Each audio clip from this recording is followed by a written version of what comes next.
আমি সাজ্জাদ সিদ্দিকী। আমি শুনছিলাম সবার কথা, প্রাইমারি ইন্ট্রোডাকশন দিচ্ছিলেন। আমার ব্যাপারটা একটু ভিন্ন, লিগ্যাল এক্সপার্টিজ আমার নেই। আমি পড়াচ্ছি এবং করছি structural violence, peace, conflict, peace building, human rights, humanitarian law, এগুলোর অ্যাপ্লিকেশন কীরকম করে হয়। তো এগুলো নিয়ে কাজ করতে গিয়ে একটা লিখেছিলাম হয়তো আজকে থেকে 12-13 বছর আগে, হংকং থেকে পাবলিশ হয়েছিল। সেটা ছিল প্রথম লাইনটি ছিল এরকম করে লেখার চেষ্টা করেছিলাম, because of the based on the findings. আমাদের যে আর্গুমেন্ট সেটা ছিল যে প্রিজনের ভিতরে একটা মানুষের জীবনটা কেমন, সেই জায়গা থেকে আমি চেষ্টা করেছিলাম প্রথম লাইন দিয়ে যেন আমার এন্টায়ার আর্টিকেলটার একটা গ্রাসপিং হয় রিডারদের। তো আমি বলেছিলাম যে পুলিশ রিমান্ডের সারনেম হচ্ছে টর্চার। আজকে তাহলে এই যে শব্দটা torture is the surname of police remand, which shouldn't be in practice, but in practice it is happening and across the time. তো ওই জায়গা থেকেই নাম পরিবর্তন কিংবা মানে আন্ডার ট্রায়াল যাদের কোন ধরনের কে সুযোগ সুবিধা পাবে সেইগুলো নিয়ে আজকে শুনতে আসছি, আমি মূলত শিখতে আসছি। তো বাদ বাকি যদি সুযোগ থাকে কন্ট্রিবিউট করবো। Thank you. খেয়াল করবো আইডিয়ালিস্টিক্যালি মানে genuine reform, correction centre, emotionally এবং রোমান্টিক্যালি আমরা এই জিনিসগুলোকে যদি সাবস্ক্রাইব করি, মনে হচ্ছে যে এটা অসম্ভব ভালো একটা উদ্যোগ এবং খুবই প্রয়োজনীয় এবং খুব সম্ভব।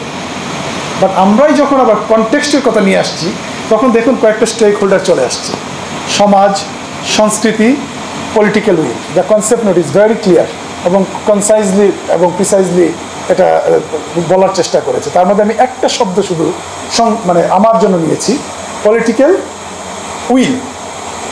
আমরা সোশ্যাল কন্ট্রাক্ট থিওরি আমরা সবাই জানি।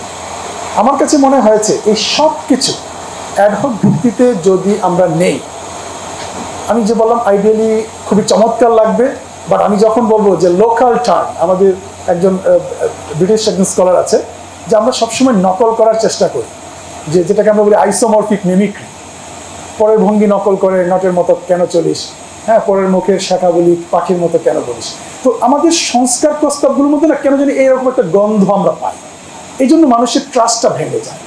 আর এই ট্রাস্টটা ভাঙার পিছনে আরেকটা অন্যতম প্রধান বিষয় যেটা কাজ করে, সেটা হচ্ছে পলিটিক্যাল উইল ছাড়া কিংবা কোঅর্ডিনেটেড এফোর্ট ছাড়া এরকম করে অ্যাডহক ভিত্তিতে মানে সেক্লুটেড যে সমস্ত অ্যাপ্রোচেসগুলো আছে, আইডিয়ালি চমৎকার লাগে, বললাম যে রোমান্টিসাইজড হয়।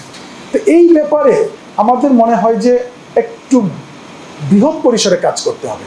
কারণ আমরা সমাজ যখন প্রসঙ্গটা আসছে, চমৎকারভাবে আমাদের শিক্ষার্থীদেরকে আমরা শিখাই যে in earlier Times piece was understood as only the absence of direct violence or violent conflict of war. With the passage of time, আমরা কি শিখছি যে no, it is not merely the absence of direct conflict, violent conflict, war, etc. etc. আমাদের এখন humanism, the very precise term, has evolved.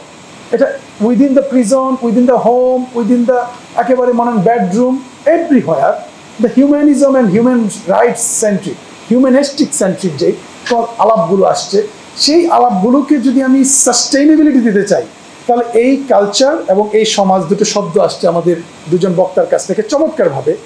সেই জন্য এখন দরকার হচ্ছে আমাদের সোসাইটির বদল। অর্থাৎ একজন প্রিজনে ঢুকছে, আমরা বাহবা দিচ্ছি, প্রিজন থেকে বের হয়ে আসার পরও আমরা ঘৃণা ছড়াচ্ছি।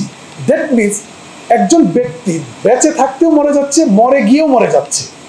এই যে বাস্তবতাটা, এই বাস্তবতার আলোকে বলছে যে until and unless we develop the concept of positive peace building or the positivity in terms of এই যে ইন্ডিকেটরগুলো বললাম যে আমাদের এভরিডে যে ফান্ডামেন্টাল রাইটসের পাশাপাশি যে হিউম্যান রাইটসের বিষয়গুলো, এই এডুকেশনটা যদি আমি প্রপারলি এডুকেশনাল ইনস্টিটিউশন এবং আদার যে ইনস্টিটিউশনস, ফ্যামিলি অ্যাজ ইনস্টিটিউশন, আমি যদি মানুষের মধ্যে মননে এই জিনিসগুলো গেঁথে না দিতে পারি, তাহলে ওর মধ্যে যে হেট্রেডের যে পার্সপেক্টিভটা ওর জন্মেছে যে পার্সপেক্টিভে, যে কালচারের কথা বলছি আমি, সেই কালচারে যেরকম করে সে দেখছে সেই রকম করে সে জাজ করবে।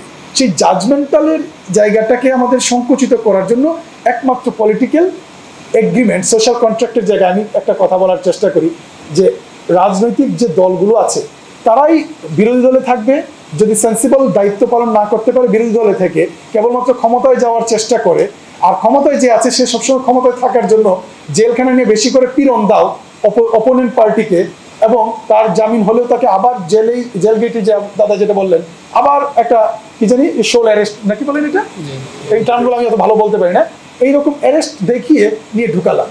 এই যে মানে চোর পুলিশ খেলার ব্যাপারটা, এটা সম্পূর্ণ নিয়ন্ত্রণ করছে পলিটিক্যাল উইলের উপর।